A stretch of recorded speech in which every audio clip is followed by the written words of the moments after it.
Hello.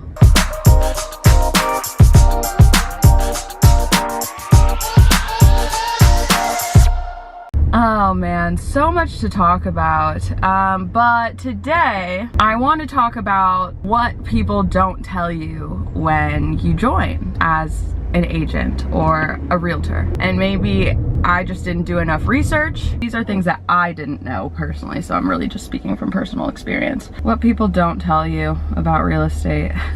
First things first, all of the fees that you have to pay before you even have a deal. It's pretty much a pay-to-play type of job, which I have no problem with. But if I didn't have money saved or another job, or I was just going to take the test without any cushion, that would not have worked at all. So if that is you, or if you're thinking about it, you need like some sort of financial stability before jumping in, or another job. But the fees, you know, you pay to take the test, that's fine. I don't remember how much any of the prices for these are. Once you end up joining a brokerage, then for my brokerage, we have a monthly fee because you need to hang your license there. And that covers your E&O, which is errors and omission insurance. I don't know if all firms do that, but I know that mine is included with my monthly fee. On top of that, you are going to have to pay to register with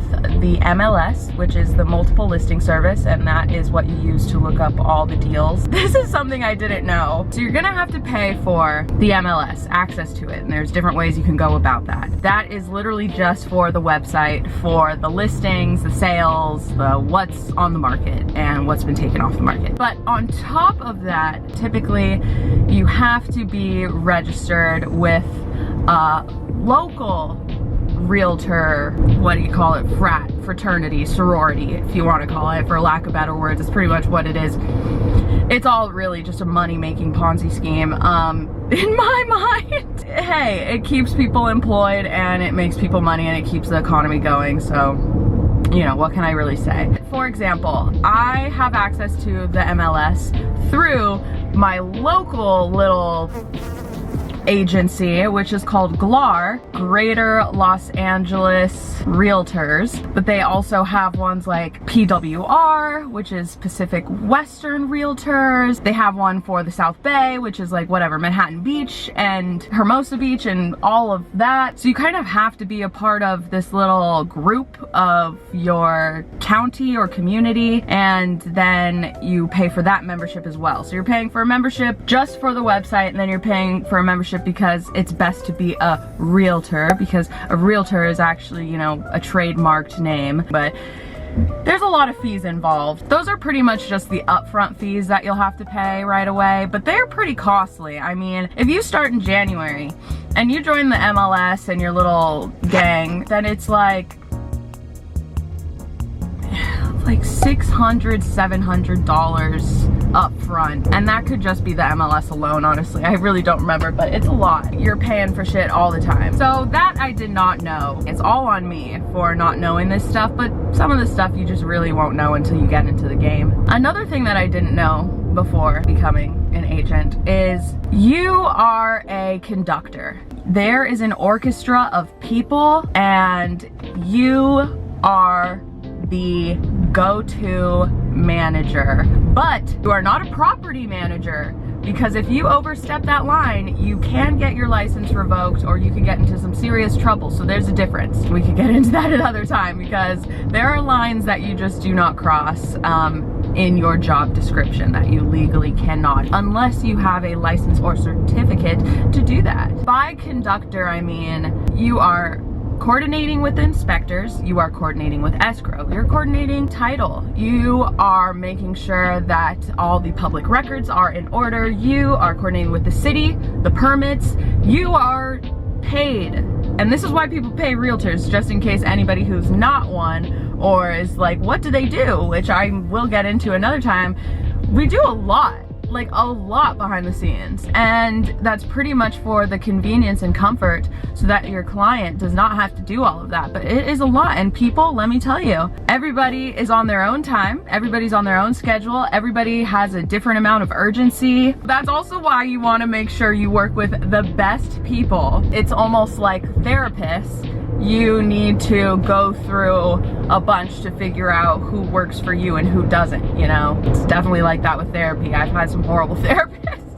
From my perspective, I didn't really realize just how much coordination and what goes on in the job and people handling of not just your client and the buyers and stuff. It's like actually like the plumber, well, maybe not the plumbers, but like general inspectors, the AC checker guy, the assessor, the appraiser. It's all under your belt, and you better make sure you're hitting your deadlines. You need to have a calendar of the dates and when everything is supposed to happen. I didn't know the culture, at least for LA, of what being an agent is like. It is friendly. Everybody's friendly to your face, right? Like, nobody wants to be just mean, just on purpose.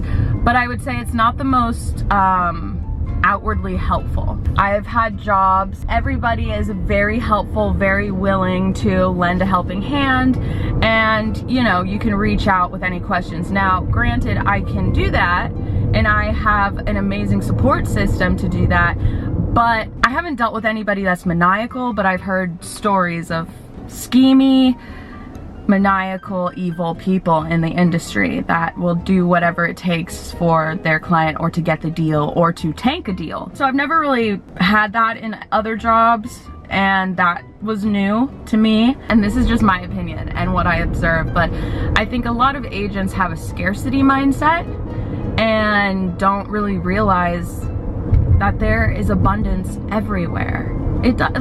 Everywhere. Whatever you do that's good and or bad, regardless, will come back tenfold, you know? But that's just my take. I haven't had any like bad agent. Okay, just kidding.